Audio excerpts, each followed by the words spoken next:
One. Since there's no Jade, I'm just going to go on and on about the fact that it says recording in progress on Zoom. You know how many times I was like so messed up because I would start talking and the recording had to start, have a whole conversation. And then it'd be like, you see the little red light start and you're like, oh, shoot. None of that. Gotta go all the way back and start the whole, then it feels really not important. I'm supposed to introduce myself and tell you what you're listening to. I'm Winona. I'm one of the End I Thought ladies, and you are listening. Oh, shoot. Never mind. To the Women's Cave. Yep. That's the name of this podcast. Yep. Welcome to the Women's Cave. I'm a little slow today because it's been a long day and there's no Jade here to rescue me. I need rescuing for sure. Anyway, I wrote books. We wrote books. The End I Thought ladies wrote books. Somewhere in there, I got the right subject. And so anyway, the books are literary life guides with pop poetry. The first one is And I Thought Divorce Was Bad. And I Thought Being Grown Up Was Easy. If Only Were Me, a memoir in verse. Foreign Coffee, Whittle's Web, and Whittle's Debt are all audiobooks. So you can get them wherever you get your audiobooks. And if you want to see the rest of our 17 books and everything else that we're up to, it's a lot. We get into a lot of literary mischief. Anyway, you can see that at www.andithoughladies.com. But you're not here to hear about me because all I really want to do is talk about me and how cute my dress is today and how fat my neck is. But you're here to hear about our wonderful guest. Wonderful guest, would you like to introduce yourself? Hi, I'm very happy to be here. My name is Michelle Barker. I am an author. I am an editor. I live in Vancouver, Canada. And I have a misbehaving cat and a few surviving houseplants and 4 children who are all grown up now, in theory, anyways. I was going to say, no one's all grown up. No, no, that is true. That not even me, in fact, as their mother. That's very true. Oh my goodness. Okay, that's the scary thing is Jade's not here to say it, but she was like, you turn around and you recognize that you're like the grown up in a situation and you're like, I'm not grown up. Exactly. You're the one who's supposed to know what to do. That's it's pretty scary sometimes. That's my mom. My mom knows what to do. Exactly. Where is she? How come she can't just step in and do this? Exactly. Yeah. Okay. So you are an author. So let's start off with what have you written and can you tell us what genres they're in? Yeah, well, actually, I've written in a number of different genres. I've published short stories. I've published a bunch of poetry and a small book of poetry that is no longer in print, sadly, because it was published a while ago, and I guess they just ran out of them. So, anyways, different story. Fantasy novel for teens was my first published novel, and then I switched into historical fiction for teens, and my last 2 novels have been about that. And then I'm still writing more poetry and I'm working on a novel for adults as well. That's not finished yet. So. Oh, great. Yeah. I mean, honestly, I think what did you only have like sci-fi and fantasy left as like a genre you need to write in? Well, I don't touch screenplays. I have never tried it, never been tempted to try it. So yeah. So you write short stories? I have written short stories. Yes. Yeah. Do you like them more than novels? Oh, it's an interesting question. They can be fun because they're so self-contained. You can sit down on a Saturday morning and say, I'm going to write a short story. And by Saturday lunchtime, you've written one. And with a novel, it's like, you have an idea, you sit with it, you play around with it. It doesn't work. You start again. And I mean, 2 years go by and, like maybe you have a novel at the end and maybe you don't. So it's such a long, long process. And so many things can go wrong. And there's so much invested too, because if the short story goes wrong, well, okay, it was a short story. Like, what's the big deal, right? A couple hours lost. If the novel goes wrong, and I mean, like I have a few that are never going to see the light of day. That's it. That's 6 months, a year, whatever of your life that, you're not going to get back. So every time people say this, I feel like I'm writing novels wrong every time they say this, because it's like 3 weeks for me. Really? Wow. Well, I wish it was like that for me. It's funny because the fantasy novel, my first published novel, took me 6 weeks originally to write the first draft. Do you want me to tell you how long it took to revise it and get it published? Yes. 10 years. It was just brutal. I mean, I was doing lots of other things at the same time. I wasn't just sitting there working on that novel, but I would rewrite it. It wouldn't go quite right. I'd set it aside. I'd come back to it. I'd do it again. And then the process of finding a publisher just took forever. And I mean, eventually it worked out, but it was really, really long. It was brutal. Yeah, but okay, so maybe I am doing this right. Because I'm thinking about it. I'm like when we do it, when I do it, it's like I do all the laundry in the house. I clean it like down to the like I'm just scrubbing the grout. And then you cook all the meals for like label them, put them in the fridge and in the freezer, and you label that, and then you're like, so I'll see y'all in 3. Yeah, no, I mean, I think it's in a lot of ways, that's a great way to do it, that you just, it's totally condensed time. You're not doing anything else. You're just pouring yourself into that work. And in that way, because if you don't do it that way, what ends up happening is like, you go off for like 3 or 4 days, you come back and you think, oh, where was I? Like, what was I doing? And then you end up having to like read back. And then if you go away for like, say if you go on vacation in the middle of a novel, forget it. Because you basically have to start again. Because you don't remember. And then the worst thing too is that if you haven't made notes to yourself, because usually like you're writing along and you think, oh yeah, I'll remember this, I'll come back to it and I'll do it, next week or whatever. And you don't write any notes. And then if you go away and you come back and you think, like, I know there was something that I wanted to do here, but I can't remember for the life of me what it was. So I really try hard not to do that, because that's just frustrating and a waste of time. So yeah. So you wear 2 different hats.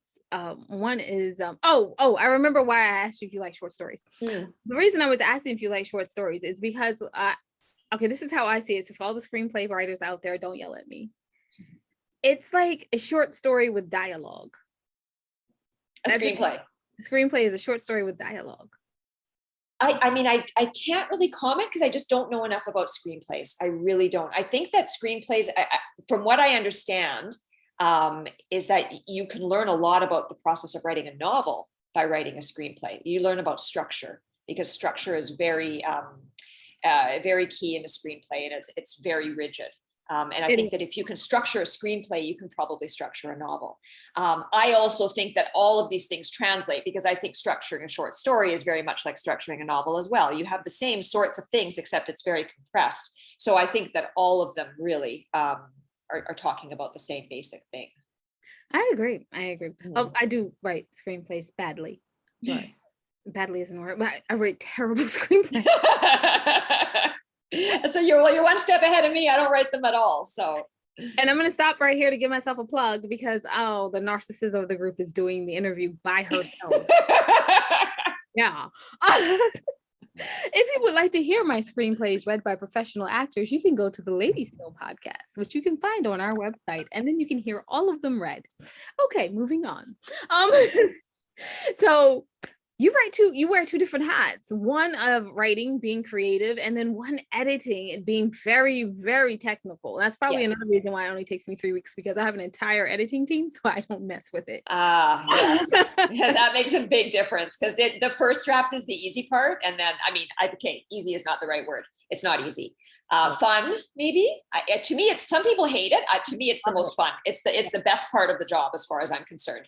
But then the editing is the long slog. Yeah, for sure. Yeah. And so how do you like change your mind around to be technical and to take it out and make sure that all the sentences are tight and the story has a good pulse to it? I mean, a lot of it is time and distance. That's where I think it's really important to take that vacation, or to go and do something else. Like if I'm editing my own work, I need distance away from it, and quite a lot of distance. I need to come back to the book and have it be as though I don't feel like I'm the one who wrote it. And the only way that you can do that is by, taking some time away from it, because that way I can look at it and think, oh no, this scene is crap. I've got to cut this, or this character is not working. I don't need this one. Whereas if somebody had said to me, oh, you have to cut that scene, it would be like, are you kidding me? Like, I wrote that. I don't want to cut it. So see the words that I use? Exactly. Aren't they beautiful? That's right. Well, the funny thing is, our editing company is called the Darling Axe. And do you know the term murder your darlings? So that's what it comes from. We're the ones with the chopping. the chopping block, right? So yeah, so I feel like if I'm editing my own work, I really need that distance, but I also need my team of people, the writers who I go to and who come to me. We exchange work, and they give me their objective and honest appraisal of things that I've written. And without them, I don't know what I would do. I feel like that's one of the most important things, is to have a team of people with you, who you exchange work with, and who you get honest feedback from. Because without it, I don't know what I would do. Yeah, I definitely understand that. It's very enjoyable to have. And that is my missing partner today. Normally it's Jade. It's like, ooh, that doesn't. That's right. I have somebody who makes that face too. My favorite part, she'd be like, read it again. Okay, read it slower. Read it like it's a movie. Yeah, that really doesn't work. Oh no. But reading it out loud, you bring up a good point though too, because reading it out loud is also another way that I edit my own work. It's a really, really helpful thing to do, because when you start reading and you realize that you are getting bored, then you know you have a problem, right? It's so true. Yeah. Like, how many times I'm like, oh, this is a great way to fall asleep. Exactly. It's like going on and you're thinking, wow, this page is going to have to be cut right down. This is not working out. Oh my goodness.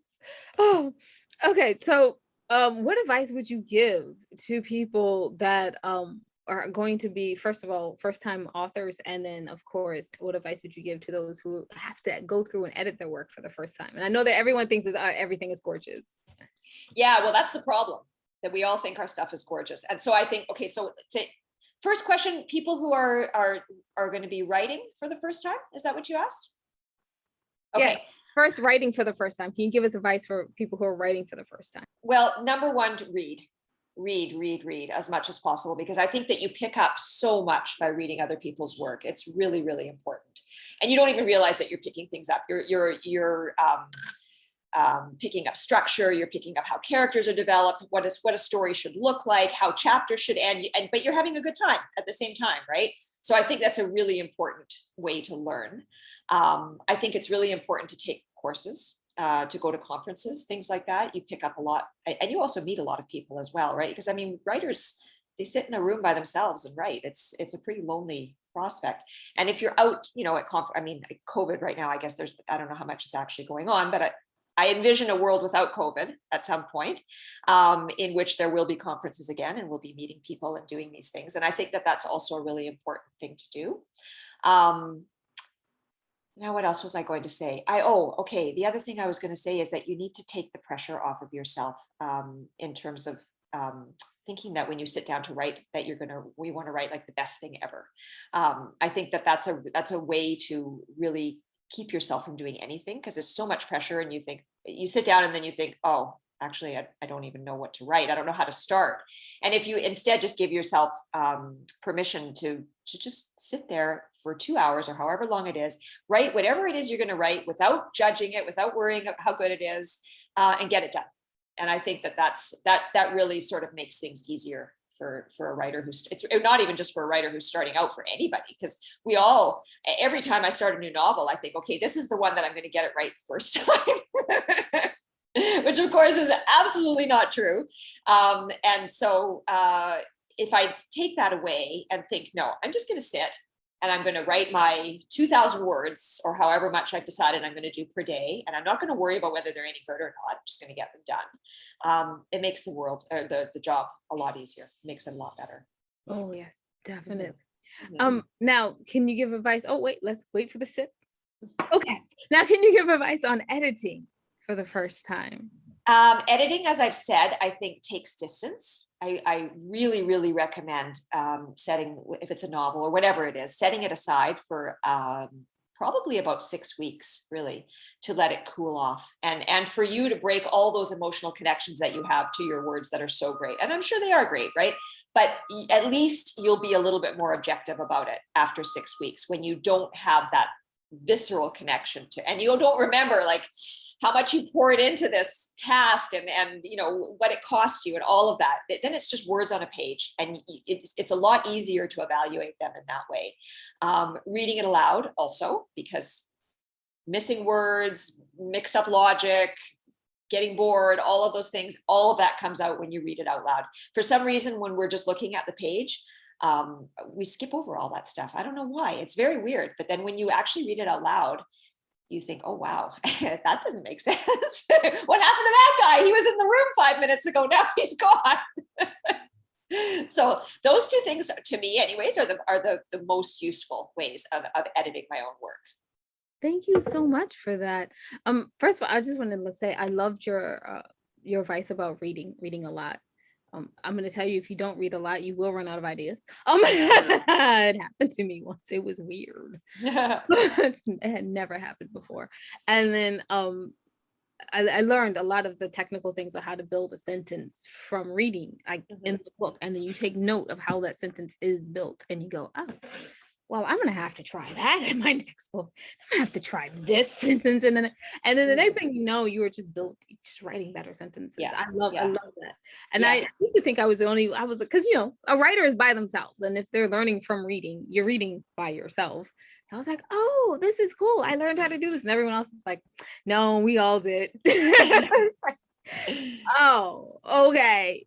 Yeah, I think you don't even really realize how much you pick up by reading novels. You don't realize that you're understanding how a story works, because you keep seeing how stories work. You keep seeing that there's a build, right? And that you don't have characters that do nothing, you know, that all those sorts of things. Like you pick that up just naturally by reading stories. And if you don't read stories, you don't realize that this is how they're made, you know?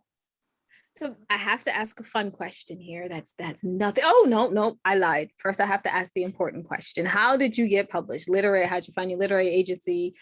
Literary agent, and then when you finally got the call that you were getting published, how excited were you? Oh, okay. First of all, how did I get published?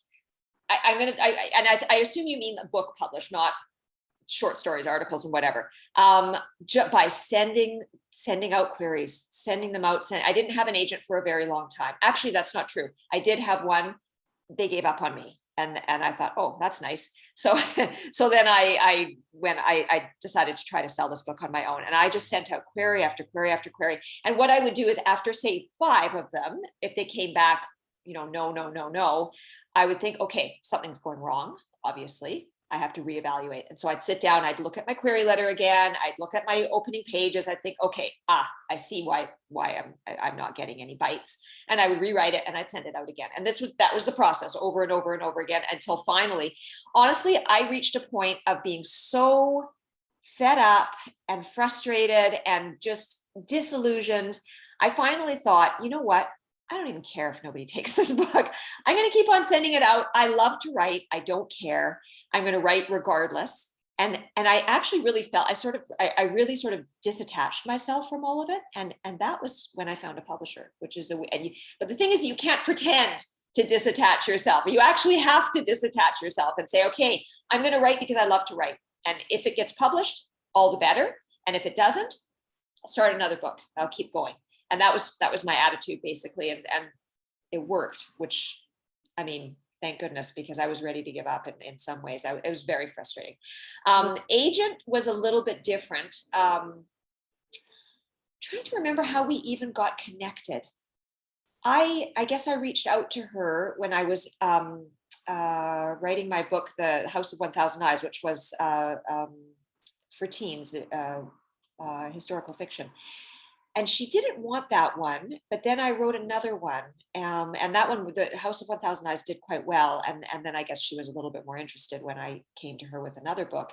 And we already somehow had we had a connection. We were exchanging emails. I don't even really know how that worked. So I'm not being helpful at all. But somehow it worked out. But I mean, I really think the bottom line, regardless, is that you have to be persistent. You have to be so persistent.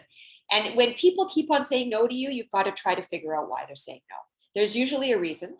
But the problem with today's publishing, publishers don't generally tell you why they're saying no, and sometimes it could just be you hit the publisher on the wrong day and they've had 15 manuscripts about cats, and here comes yours as number 16 and it's also about cats, and it's like, oh no, I just can't take any more cats. Whereas if you gotten them on another day, things might have been different, and you'll never know that. That's the problem, because they usually don't tell you, which is very frustrating and not very helpful for an author. So I think you just have to be persistent, and you've got to just keep trying to hone your query and hone your opening pages and make them as good as they can possibly be, and then just keep writing. I definitely understand that. Yeah, I was gonna be like, I definitely understand that. In fact, one time we had this whole discussion about Hollywood, and one of the actors goes, what's the best preparation? I think every actor should do this, is first become a writer and then get all the no's for absolutely no reason that you know of whatsoever, and then become an actor, because when they give you feedback, you just be like, I'm sorry, say it again. Oh, that's That's great. That's great. Yeah. Prepare yourself for a life of rejection by being a writer. Exactly. And not ever knowing why you're being rejected. Never. I got one letter back, but I was published when I was 10, so I was young, and I got one letter back and it just said no. Yeah.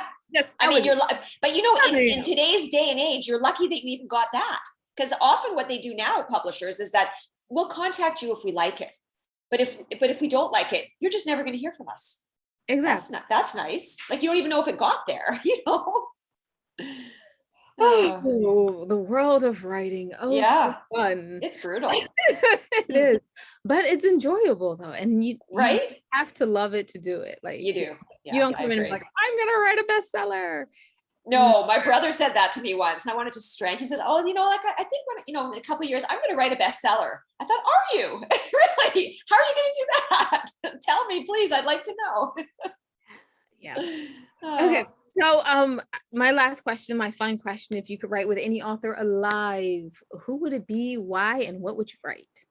Oh, Stephen King. Stephen King. Oh my goodness.